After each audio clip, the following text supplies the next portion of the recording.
বাইরে ভাই এই বছর টাঙ্গুয়ার হাওরে যে পরিমাণ হাইপ হয়েছে, চায় নাই এমন কেউ বাকি নেই। আমার ফ্রেন্ড লিস্টের ছাগল বেড়া যা ছিল সব চলে গেছে, আমরা বাকি ছিলাম। আমরা আর বাকি থাকবো কেন, আমরা তাদের দলে অংশগ্রহণ করার জন্য আমরা রেডি হয়ে বের হয়ে গেলাম সব ফ্রেন্ডরা মিলে। টাঙ্গুয়ার হাওর যাওয়ার আগে আমরা সবচেয়ে বেশি যে কমপ্লেনটা সবার কাছ থেকে পাইছি সেটা হচ্ছে বোট নিয়ে। আর যেখানে আপনি থাকবেন হচ্ছে 2 দিন 3 দিন, যদি বোটটা ভালো না হয় আপনার পুরো ট্রিপটাই একবার মাটি হয়ে যাবে। তাই আমরা চেষ্টা করলাম একটা ভালো বোট ভাড়া করার জন্য বা বোট নেওয়ার জন্য। তা আমরা সবাই মিলে খোঁজাখুঁজি করার পর বইটা পাইলাম, যে বোটের নাম হচ্ছে বইটা। এই বোটটা আসলেই মানে তাদের কথাবার্তা কাজে একদম মানে তারা যে সার্ভিস গুলো প্রোভাইড করবে বলছিল প্রত্যেকটা সুন্দরভাবে করছে। বইটা বোটের মালিকরা এত ফ্রেন্ডলি ছিল যে বলার বাইরে। তারা তেমন একটা রেস্ট্রিকশন দেয়নি। মনে করেন আমরা যেভাবে চলতেছি, যা যা চাইছি তা দিচ্ছে, যেমন না বা কোনো খাবার দাবারে তেমন একটা লিমিটেশন দেয়নি, আনলিমিটেড খাবার দিয়েছে এবং আমাদের যা ইচ্ছে আমরা তাই করছি এবং প্রত্যেকটা প্লেস খুব ভালোভাবে ঘুরাইছে, মানে যেভাবে বলছিল ঠিক সেইভাবেই করছে। আমরা সারা রাইতে প্রায় আটটি করছিলাম।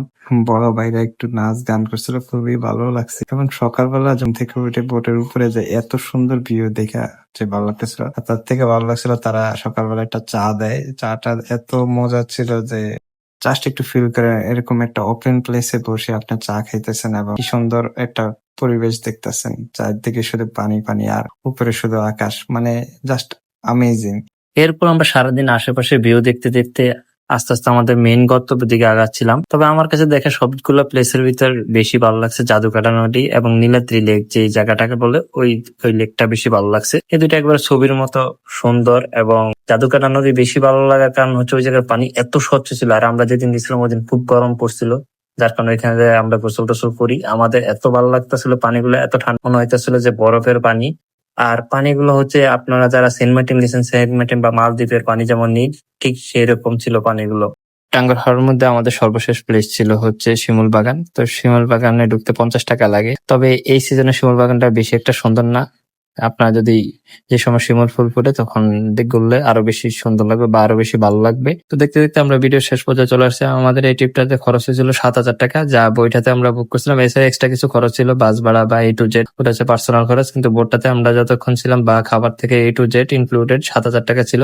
আপনার এলাকা বা আশেপাশে ভালো কোনো প্লেস থাকলে আমাকে জানান, আমি এবং আমার ফ্রেন্ডরা মিলে অবশ্যই ঘুরে আসবো। এবং কে কোথা থেকে ভিডিওটা দেখছেন তাও অবশ্যই কমেন্ট করে জানাবেন। ধন্যবাদ, দেখা হবে নতুন কোনো ভিডিওতে ইনশাল্লাহ।